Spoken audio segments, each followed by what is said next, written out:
ఉద్యోగులకు పెన్షన్స్కి స్వాగతం సుస్వాగతం. 5 డిఏలు ఇప్పించండి, అప్పుడే ఉద్యోగుల్లో అలజడి తగ్గుతుంది, ఉద్యోగులకు ఉపశమనం కలిగేలా సిఫారసులు చేయండి. అధికారుల కమిటీకి ఐకాసా విజ్ఞప్తి.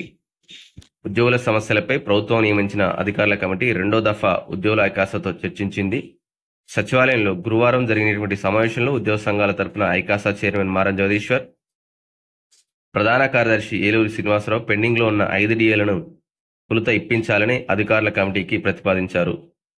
పెండింగ్ డిఏలపై ప్రభుత్వం సానుకూలంగా నిర్ణయం తీసుకుంటే ఉద్యోగుల్లో కొంత అలజడి తగ్గుతుందని, ఆ మేరకు ఉద్యోగులకు ఉపశమనం కలిగించేలా ప్రభుత్వానికి సిఫారసులు చేయాలని అధికారుల కమిటీకి విజ్ఞప్తి చేసినట్లు ఐకాసా ప్రచార కార్యదర్శి శ్యామ్ తెలిపారు.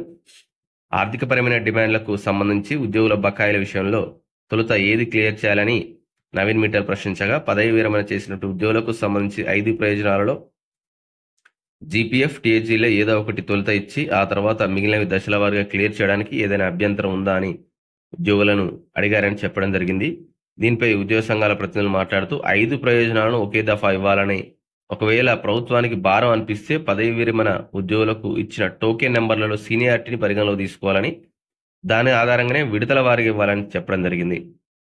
ఉద్యోగ సంఘాల నుంచి వచ్చినటువంటి మొత్తం ప్రతిపాదనలు క్రోడీకరించి త్వరలోని నివేదికను మంత్రుల సబ్ కమిటీకి ఇస్తామని అధికారుల కమిటీ చైర్మన్గా ఉన్నటువంటి నవీన్ మిట్టల్ గారు హామీ ఇచ్చారు.